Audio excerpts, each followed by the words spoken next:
Opportunity to present our work to the press. I'm here representing all of the authors.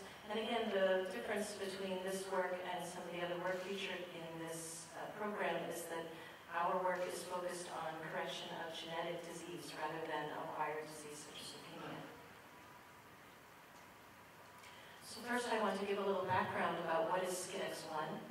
SCIDX1 is the X-linked form of severe combined immunodeficiency. This is popularly known as the bubble boy disease, the disease that affected David Better, who lived in Texas in a bubble. Mutations in the gamma subunit of the IL-2 receptor, or IL-2RG, result in an absence of T lymphocytes and natural killer cells, so these babies are born without an effective immune system.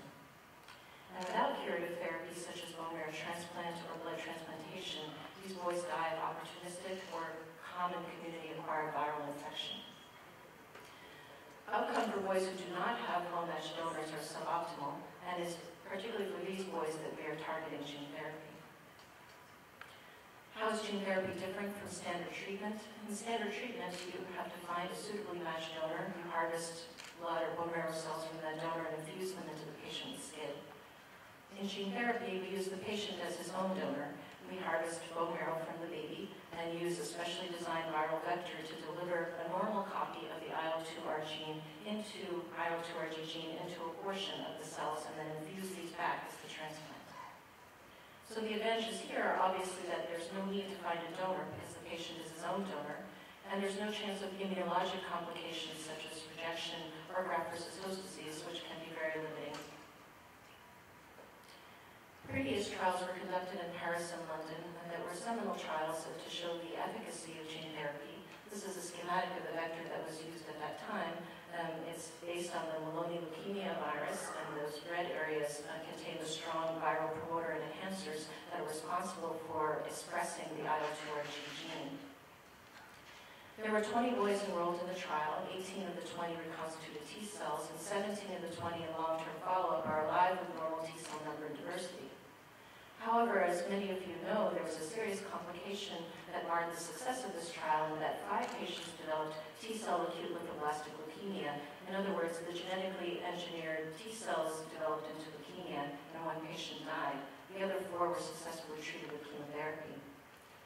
The work of the Paris and London group showed that the mechanism by which this occurred is that the MFG gamma C or SCID1 vector had inserted into regions close to proto-oncogenes such as LMO2, and those red regions shown there with the red boxes were driving the expression of the neighboring oncogene. So we sought in this work to try to modify the vector itself, the original parent vector, and make it equally efficacious but hopefully safer. And the major modification that was made was to remove these strong viral enhancers with the idea that when those are gone, the neighboring proto-oncogenes, if they are inserted in proto-oncogenes, then they will not be turned on. The results that we're presenting here is from a phase 1/2 study that has so far enrolled 9 and will plan 20 patients. It's open in 5 centers. 1 child died of pre-existing adenovirus infection before immune recovery was complete, and 1 child did not engraft GMR cells and went on to transplant. The other 7 patients have 9 months to 36 months of follow-up. They have evidence of T-cell recovery, of T-cell function, have cleared skin-related infections, and are all out of hospital, healthy at home, leading essentially normal lives. We were interested in comparing directly the efficacy of the SCID1 vector to the SCID2 vector, and you can see here that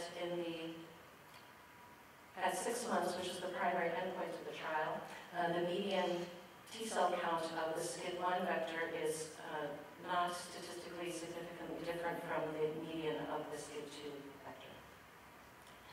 It is far too early to comment on whether this vector will truly be safer in terms of leukemia, because as many of you may know, in the SCID1 trial, the leukemia is developed 3 to 5 years after gene therapy. And with our longest follow-up being 36 months, is too soon. However, we have been conducting molecular surrogate safety analysis by examining the insertion sites in the blood of the patients and comparing them directly to the places where the vector inserted in the patients from the first trial. When looking at the global genome-wide mapping of integrations, in other words, where does the vector insert in relation to genes in general, there is no significant difference between the SCID1 and the SCID2 trial. However, when we focus on the genes that are pro-oncogenes important in lymphoid cancer, including the actors that were the bad actors in the previous trial, we can see that in directly comparing the frequency of insertion sites near these 38 lymphoid pro-oncogenes, the frequency is much higher in the SCID1 trial than the SCID2 trial and is highly statistically significant. So in conclusion, we hypothesized that modifying the original MFG gamma-C vector would result in equal efficacy and improved safety. Early clinical efficacy is shown in the 9 patients enrolled to date, with 7 having evidence of gene transfer and T-cell reconstitution, and the efficacy appears to be similar in direct comparison. We see reduced integration near lymphoid pro-oncogenes compared to the first trial, and we hope that these data suggest that the modified SCID vector will show less capacity to drive aberrant cell growth and lead to less